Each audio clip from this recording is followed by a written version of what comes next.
मेरी 3 बेटियाँ, जब मेरी मजबूरी कि मैंने अपनी बच्चियों को पालना, इनको पढ़ाना है, इसलिए मैंने रिक्शा सीखा तो रिक्शा चला रही हूँ। कभी नहीं सोचा था कि ऐसे दिन आएंगे कि इनके पापा जुदा हो जाएंगे, खुदा के पास चले जाएंगे, कभी नहीं सोचा था।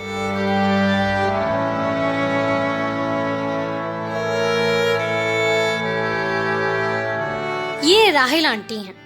4 साल की थीं कि इनकी टांग कट गई, मगर अल्लाह ने इनका छोटा सा घर खुशियों से भर दिया। इन्हें औलाद दी और प्यार करने वाला शौहर भी। पिछले साल इनके शौहर अचानक ये दुनिया छोड़ गए, तो राहिल आंटी की दुनिया अचानक बदल गई। इनके पापा मुझे कहते थे मोटी तू तो मेरी शहजादी है, तो वाकई शहजादियों की तरह ही उन्होंने रखा था। तब की जिंदगी बहुत अच्छी थी, अब की जिंदगी में बहुत बेटा फर्क है।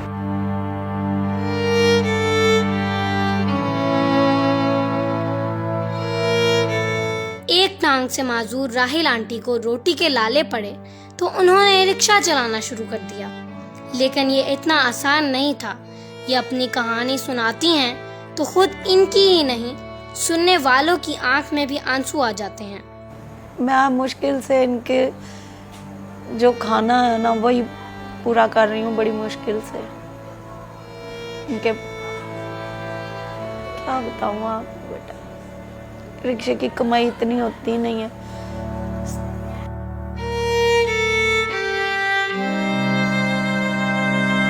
मैं इनसे मिलने गई तो ये मुझे अपने रिक्शे में बिठाकर अपने घर ले गई और मुझे अपनी पूरी कहानी सुनाई। आइए राहिल आंटी की बिपता सुनते हैं।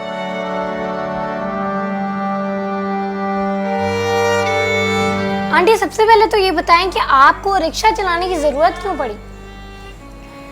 वो इसलिए बेटा कि मेरी 3 बेटियां और बेटा नहीं है, वो तीनों छोटी हैं। एक 15 साल की है, एक 11 साल की और एक 10 साल की। अगर मैं इनके पापा ही थे जो एक कमाई का जरिया थे, वो कमाते थे तो हमारे सारे अखराजात वही पूरे करते थे। इसलिए मेरी मजबूरी है कि कोई बहन भाई जो है वो सब जाहिर है उनके भी बच्चे हैं तो अखराजात हैं। कोरोना की वजह से कोई हालात भी सबके डाउन है, पूरी दुनिया के ही, तो इस वजह से कोई नहीं सपोर्ट कर सकता ना। तो इस वजह से मेरी मजबूरी कि मैंने अपनी बच्चियों को पालना, इनको पढ़ाना है, इसलिए मैंने रिक्शा सीखा तो रिक्शा चला रही हूँ। तो आपको रिक्शा चलाने का आइडिया किसने दिया था? आइडिया हमारे मोहल्ले में एक अंकल है, इनके पापा को खुदा के पास गए 3 महीने हुए थे, तो हमारे मोहल्ले में एक अंकल है। मैंने उनसे कहा, मैंने कहा अंकल वो रिक्शा चलाते हैं, मैंने कहा कि अंकल मैंने रिक्शा बेचना है, क्योंकि 2 बंदों को दिया था रेंट पे चलाने के लिए, वो नहीं सही तरह हमें वो जो किराया शाम को देते हैं रेंट जो, वो नहीं दे रहे थे। आए दिन कोई ना कोई काम बता देते। अगर 4 दिन पैसे दिए, 250 रुपया दिया, एक दिन का 250 देते थे। अगर 4 दिन दिया ना तो 5वें दिन कोई ना कोई काम बता देते थे कि इसकी वायरिंग सही नहीं है, इसकी क्लच प्लेट सही नहीं है, कोई ना कोई करे, कभी ब्रेक का मसला, कभी इंजन का मसला, कभी ऑयल चेंज करवाना है। तो फिर इसलिए फिर बहुत परेशान थी मैं, तो मैंने अंकल से कहा, मैंने कहा अंकल मैंने रिक्शा बेचना है, तो आप पता कीजिएगा कि अगर कोई ले तो कोई सही जो रकम होती है वो दे दे इसकी, क्योंकि नया 0 मीटर है, ज़्यादा चला भी नहीं है। तो अंकल ने कहा कि बेचना क्यों है, तो मैंने कहा अंकल कोई भी जिसको देते हैं वो सही पैसे नहीं देता, तो फ़ायदा हमारे शाम का खाना भी नहीं बनता तरीके से। तो फिर तो उन्होंने कहा कि बेटा आपने बेचना क्यों है, आप खुद क्यों नहीं सीखते, खुद चलाओ, खुद सीखो। तो मैंने कहा अंकल मैं कैसे सीख सकती हूँ, एक तो एक टांग भी नहीं है, दूसरा ये है कि उसका रिक्शा जो होता है वजनी होता है, उसका हैंडल वजनी होता है, तो मैंने कहा मैं कैसे कंट्रोल करूँगी। उन्होंने कहा कोई बात नहीं, मैं सिखाऊंगा, तो मेरी बेटी है, मैं सिखाऊंगा आपको। तो फिर उन्होंने मुझे काफ़ी इनकरेज किया। तो आपकी टांग को तसल्ली। क्या हुआ? ये बचपन में रेलगाड़ी के नीचे आ गई थी, अच्छा। तब मैं 4 साल की थी। मियाँ मीर कॉलोनी में मेरे अम्मी अब्बू का घर है, उधर खेल रही थी लाइनों में। रेलवे लाइन जो है बिल्कुल करीब ही है घर के सामने, तो खेल रही थी तो अचानक से रेलगाड़ी आई तो फिर टांग कट गई। आपके हस्बैंड को क्या हुआ था? हस्बैंड मेरे को कुछ भी नहीं हुआ था, अचानक उन्हें कहते कि यहाँ पे मुझे मोटी पेन हो रही है सीने में। मैंने कमर भी मली है, सीने को मला, मैंने पानी शानी पिलाया तो पसीना आना शुरू हो गया था। फिर मैंने उनके भाइयों को फ़ोन किया, मैंने कहा, बड़े भाई को फ़ोन किया, मैंने कहा भाई साहब को ना पेन हो रही है, क्योंकि इधर हम सेपरेट रहते हैं और बच्चियां, मैं हूँ तो इनके पापा थे। तो मैंने कहा, फिर जब मैं बताया इनके भाई को तो वो फौरन उधर से चले आते तो उन्हें भी 1 घंटा लग गया। तो जब वो आए हैं तो फिर हॉस्पिटल लेके जा रहे थे तो रास्ते में अटैक हो गया, हार्ट अटैक।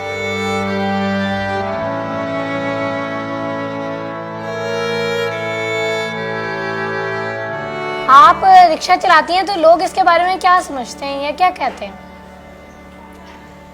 कुछ तो इनकरेज करते हैं, शाबाश देते हैं, और कुछ बड़ी बातें अजीब अजीब करते हैं। कुछ कहते हैं कि बाजी दी बड़ी आकड़ हो गई है, जैसे मैंने अल्फाज सुने हैं किसी दूसरे से।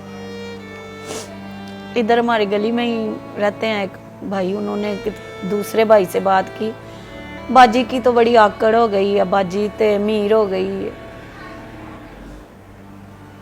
खुदा नू भुल गई है बाजी। तो ऐसी कोई बात नहीं, मैं क्यों खुदा को भूलूंगी? मेरी बच्चियां खुदा ने ही पालनी है, खुदा ने ही सब कुछ इनका करना है। बड़ी अजीब बेटा बातें करते हैं, बहुत लड़ाइयाँ करते हैं। आप इतने पैसे कमा लेती हैं कि आप अपनी बच्चियों का पेट पाल लें? कोशिश तो करती हूँ बेटा पूरी क्या करूँ अब, लेकिन जितना हो सकता मैं करती हूँ। शाम तक ये है कि खाने के लिए मैं पैसे ले आती हूँ, हो जाते हैं। आजकल तो वैसे ही सवारी मिलती ही नहीं है, रिक्शा बहुत आम है। तो आप कितने टाइम चलाती हैं रिक्शा? मैं सुबह को 6:30 बजे निकलती हूँ, उसके बाद मैं 10:30 बजे घर आती हूँ। फिर बच्चियाँ छोटी 2, उनको ट्यूशन छोड़ती हूँ, उसके बाद इनको नाश्ता करवा के फिर मैं ट्यूशन छोड़ के आती हूँ। फिर मैं चली जाती हूँ 12:30 बजे, फिर शाम को 6 बजे 6:30 बजे तक फिर चला के घर आ जाती। जब आपके हस्बैंड जिंदा थे तब की जिंदगी में और आपकी जिंदगी में क्या फर्क है? जमीन आसमान का फर्क है। तब की जिंदगी बहुत अच्छी थी, अब की जिंदगी में बहुत बेटा फर्क है।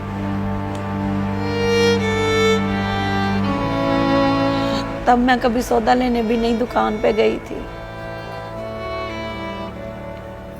इनके पापा मुझे कहते थे, मोटी तू तो मेरी शहजादी है। तो वाकई शहजादियों की तरह ही उन्होंने रखा था, कभी भी कोई किस्म की टेंशन नहीं दी थी, रुपए पैसे की कमी भी नहीं आई थी। जितना कमाते थे शाम को लाते थे तो जेब से निकाल के तो मोटी ये ले।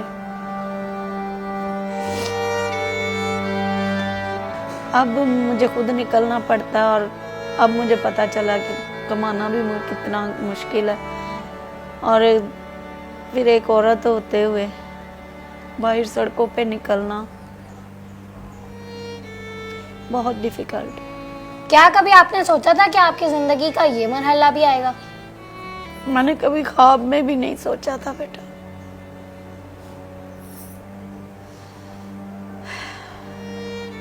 कभी नहीं सोचा था कि ऐसे दिन आएंगे कि इनके पापा जुदा हो जाएंगे, खुदा के पास चले जाएंगे, कभी नहीं सोचा था। 1 साल हो गया, 12 तारीख को 1 साल हो गया। ये पिछले हफ्ता जो गुजरा पूरा 1 साल हो गया। अभी तक यकीन नहीं आता कि 1 साल हो गया।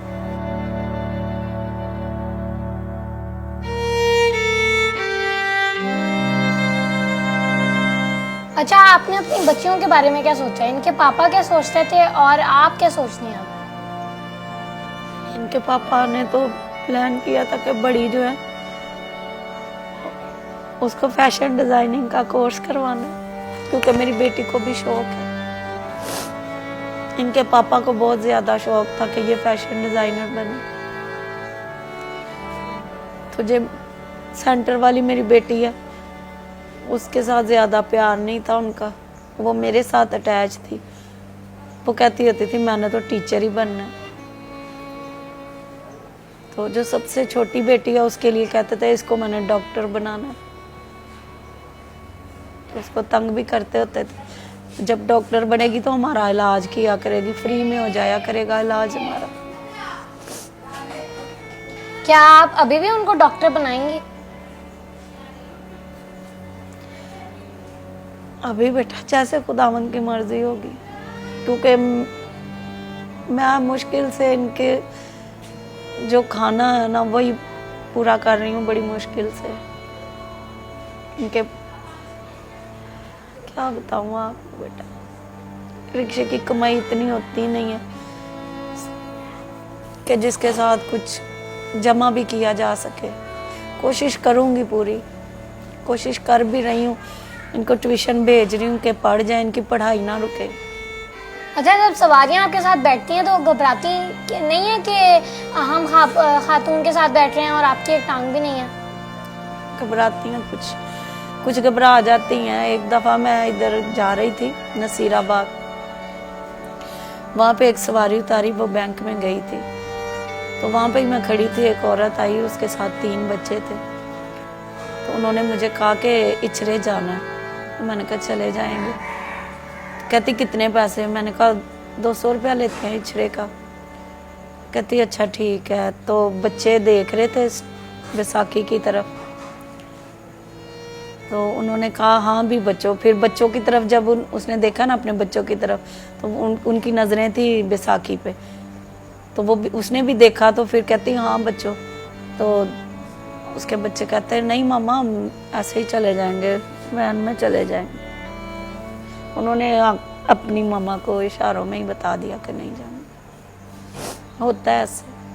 अच्छा, आमतौर पर जब रक्षा खराब हो जाते हैं तो कुछ लोग तो वहीं पर ठीक कर लेते हैं, तो आप क्या करती हैं जब आपका खराब होता है? तो जब काफ़ी दफ़ा हुआ है ऐसे, हमारे मोहल्ले में जो लड़के हैं ना जिनका रिक्शा, जो रिक्शा चलाते हैं, उन्होंने मुझे फ़ोन नंबर दिए हुए।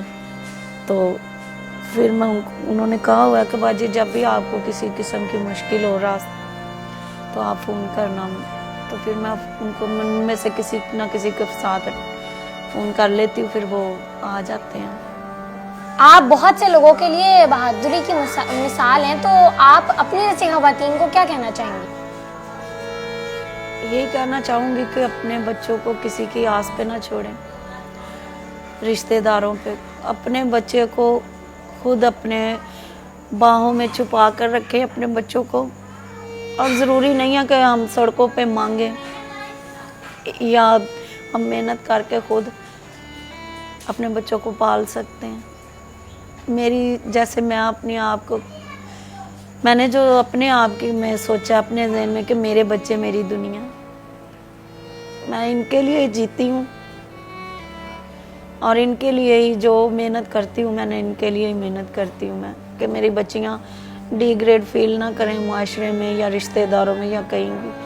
मैं चाहती हूँ कि इनका हर अखराजात जो है ना मैं खुद पूरे करूँ, ताकि मेरी बच्चियाँ जो है वो शर्मिंदा भी ना हो और एहसास कमतरी का शिकार भी ना हो। यही कोशिश करती हूँ और सबसे यही गुजारिश है, जो खुदा ना ही मेरे जैसा किसी को करे, लेकिन ये है कि अगर जो कोई हैं जिनके साथी साथ छोड़ जाते हैं, खुदा के पास चले जाते हैं, तो अपने बच्चों को ना डिग्रेड ना फील कर होने दें, बच्चों को मायूस ना होने दें। अपने बच्चों की कोशिश करें कि आपके बच्चों के चेहरे पे हर टाइम मुस्कुराहट ही रहे, बच्चे खुश रहें। तो आप अपने बच्चों को खुश करने के लिए क्या करती हैं वो डिग्रेड ना फील करें?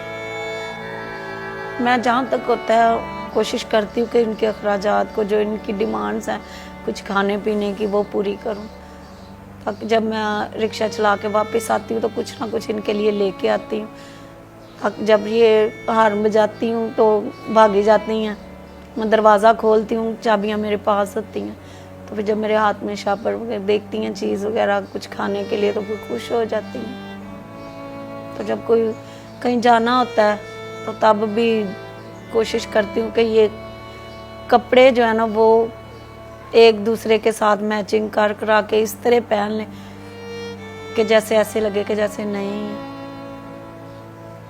तो बस यही कोशिश होती है कि बच्चे शर्मिंदा ना हो, बच्चे खुश रहें। बहुत शुक्रिया, अल्लाह ताला आपको हिम्मत अता फरमाए। हाँ।